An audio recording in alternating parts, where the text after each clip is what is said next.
Après une entame de séance timide, la Bourse de Paris a accéléré à la hausse au fil de la journée pour finalement dépasser en clôture le seuil symbolique des 5500 points, à 5512 précisément, ce qui lui permet donc de renouer avec ses plus hauts de début août. Sur le front économique, l'événement de la journée, c'est bien sûr la réunion de la Banque centrale américaine qui devrait annoncer une troisième hausse de ses taux directeurs de 25 points de base à l'issue donc de sa réunion de politique monétaire. Et puis côté valeur, en tête du CAC, Airbus annonce que son appareil A330-900 a reçu la certification de type de l'Agence européenne de sécurité aérienne. Première étape avant de recevoir la certification de l'entité américaine. Bouygues est également dans le vert, porté par les analystes de JP Morgan qui disent désormais préférer la maison mère de Bouygues Télécom à son concurrent Iliad. Et puis de manière générale, le secteur défensif tire son épingle du jeu à l'image d'Air Liquide ou encore d'Essilor. À l'inverse, ST Microelectronics redonne du terrain.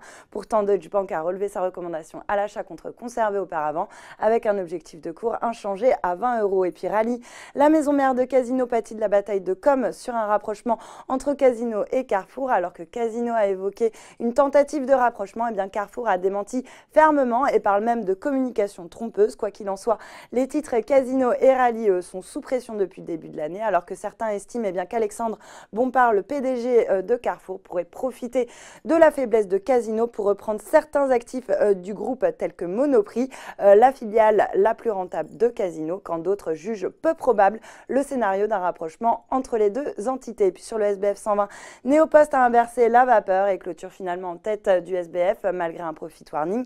Le groupe n'attend plus une marge opérationnelle ajustée d'environ 18% sur l'exercice 2018, mais vise désormais un taux supérieur à 17%. Et puis pour finir, Orpea qui grimpe de 0,6% après avoir annoncé un chiffre d'affaires au premier semestre en hausse de 10% et confirmé ses objectifs financiers pour 2018.